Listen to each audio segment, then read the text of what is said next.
ಒಬ್ಬರ ಮೇಲೆ ಒಬ್ಬರು ಸುಳ್ಳು. ಅದಕ್ಕೆ ನಾನು ಅನೇಕ ಸಾರಿ ಹೇಳಿದ್ದೀನಿ, ಈ ಬಿಜೆಪಿಯವರ ಮನೆ ದೇವರೇ ಸುಳ್ಳು.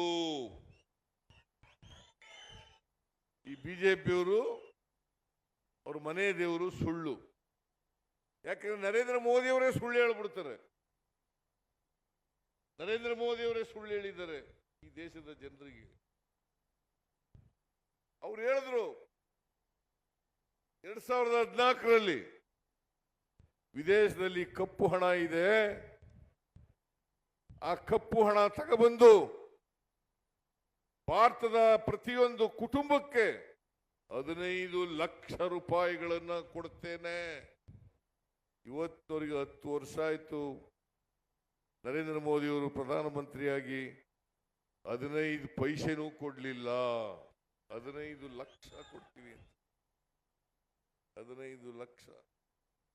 ಅಚ್ಚೇ ದಿನ ಆಯಂಗೆ ಅಂತ, ಅಚ್ಚೇ ದಿನ ಆಯಂಗೆ ಅಂತ ಹೇಳಿ ಇವತ್ತು ಪೆಟ್ರೋಲ್ ಬೆಲೆ ಏನಾಗಿದೆ, ಡೀಸೆಲ್ ಬೆಲೆ ಏನಾಗಿದೆ, ಗೊಬ್ಬರದ ಬೆಲೆ ಏನಾಗಿದೆ, ಗ್ಯಾಸ್ ಬೆಲೆ ಏನಾಗಿದೆ,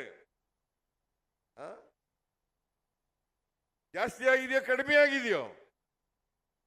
ಮತ್ತೆ ನರೇಂದ್ರ ಮೋದಿ ಅವರು ಅಚ್ಚೇ ದಿನ ಏನಾಯ್ತು? ಅಚ್ಚೇ ದಿನ ಏನಾಯ್ತು? ರೈತರ ಆದಾಯವನ್ನ ದುಪ್ಪಟ್ಟು ಮಾಡುತ್ತೇನೆ, ಅಧಿಕಾರಕ್ಕೆ ಬಂದ್ರೆ ರೈತರ ಆದಾಯವನ್ನ ದುಪ್ಪಟ್ಟು ಮಾಡುತ್ತೇನೆ ಮಾಡಿದ್ರ? ನಿರುದ್ಯೋಗಿ ಯುವಕ ಯುವತಿಯರಿಗೆ ಕೊಟ್ಟಂತ ಭರವಸೆ ಪ್ರತಿ ವರ್ಷ 2 ಕೋಟಿ ಉದ್ಯೋಗಗಳನ್ನ ಸೃಷ್ಟಿ ಮಾಡ್ತೇನೆ ಮಾಡಿದ್ರ? ನರೇಂದ್ರ ಮೋದಿ ಏನ್ ಬಿಜೆಪಿಯವರು ಹಾಡಿ ಹೊಗಳ್ತಾರೆ, ನಮ್ಮ ಇತ್ತೀಚೆಗೆ ದೇವೇಗೌಡರು ಹೊಗಳಕ್ ಶುರು ಮಾಡ್ಕೊಬಿಟ್ಟರು. ಇತ್ತೀಚೆಗೆ ದೇವೇಗೌಡರು ಏನ್ ಹೇಳ್ತಾರೆ ಅಂತಂದ್ರೆ, ಇದೇ ದೇವೇಗೌಡರು ನಾನು ಏನಾದ್ರೂ ಮುಂದಿನ ಜನ್ಮದಲ್ಲಿ ಹುಟ್ಟದಾದ್ರೆ ಮುಸಲ್ಮಾನ್ ಆಗಿ ಹುಟ್ಟತೀನಿ ಅಂತ ಹೇಳಿದ್ರು. ಇದೇ ದೇವೇಗೌಡರು ಮುಸಲ್ಮಾನ್ ಆಗಿ ಹುಟ್ಟತೀನಿ.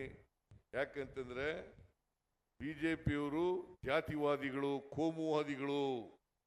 ಅದಕ್ಕೋಸ್ಕರ ಯಾವ ಕಾರಣಕ್ಕೂ ಕೂಡ ಬಿಜೆಪಿಯವ್ರ ಜೊತೆ ಸೇರಲ್ಲ. ನರೇಂದ್ರ ಮೋದಿ ಏನಾದ್ರು ಈ ದೇಶದ ಪ್ರಧಾನಮಂತ್ರಿ ಆಗ್ಬಿಟ್ರೆ, ಕಳೆದ ಲೋಕಸಭಾ ಚುನಾವಣೆಯಲ್ಲಿ ಹೇಳಿದ್ದು 2019ರಲ್ಲಿ ನಾನು ಈ ದೇಶನೇ ಬಿಟ್ಟು ಹೋಗ್ತೀನಿ ಅಂತ ಹೇಳಿದ್ರು. ಈಗ ನರೇಂದ್ರ ಮೋದಿಯವರು ನಮ್ದು ಸಂಬಂಧ ಬಹಳ ಹಳೇ ಸಂಬಂಧ, ಅವಿನಾಭಾವ ಸಂಬಂಧ. ದೇವೇಗೌಡ್ರೆ ಮಣ್ಣಿನ ಮಗ, ರೈತನ ಮಗ ಅಂತ ನೀವು ಹೇಳ್ಕೊಳ್ಳೋರು, ಈ ದೇಶದ ಪ್ರಧಾನಮಂತ್ರಿ ಆಗಿದ್ದವರು ಇಷ್ಟೆಲ್ಲ ಸುಳ್ಳು ಹೇಳ್ತಾ ಇದ್ರಲ್ಲ, ಆ ನರೇಂದ್ರ ಮೋದಿಯವ್ರನ್ನ ಆಡಿ ಹೊಗಳ್ತಾ ಇದ್ದೀರಲ್ಲ, ನೀವೇ ಯೋಚನೆ ಮಾಡಿ, ಇದು ನ್ಯಾಯನಾ? ಈಗ ಕೋಮುವಾದಿಗಳ ಜೊತೆ ಕೈ ತೋಡಿಸ್ಕೊಂಡ್ಬಿಟ್ಟವ್ರೆ. ಯಾರ ಜೊತೆ ಸೇರಿಸ್ಕೊಂಡಿರೋದು? ಕೋಮುವಾದಿಗಳು. ಆದ್ರೆ ಜನತಾದಳ, ಎಸ್ ಜನತಾದಳ ಸೆಕ್ಯುಲರ್. ದಯಮಾಡಿ ನಾನು ಹೇಳ್ತೀನಿ ದೇವೇಗೌಡರಿಗೆ, ಆ ಎಸ್ ಅನ್ನ ತೆಗೆದಾಕ್ಬಿಡ್ರಪ್ಪ, ಯಾಕೆ ಸುಮ್ಮನೆ ಇಟ್ಕೊಂಡಿದ್ದೀರಿ? ಜನತಾದಳ ಸೆಕ್ಯುಲರ್ ಅನ್ನೋದನ್ನ ತೆಗೆದ. ಈಗ ಬಿಜೆಪಿ ವಕ್ತಾರರ ತರ ಕುಮಾರಸ್ವಾಮಿ ದೇವೇಗೌಡ ಇಬ್ರು ಮಾತಾಡಕ್ ಶುರು ಮಾಡ್ಕೊಂಡು, ಕೇವಲ ಸ್ವಾರ್ಥಕ್ಕೋಸ್ಕರ ಬಿಜೆಪಿ ಜೊತೆ ಶಾಮೀಲಾಗಿ ಕರ್ನಾಟಕ ರಾಜ್ಯದ ಅಭಿವೃದ್ಧಿಗೆ ಧಕ್ಕೆ ಮಾಡ್ತಕ್ಕಂಥ ಕೆಲಸವನ್ನ ಮಾಡ್ತಾ ಇದ್ದಾರೆ.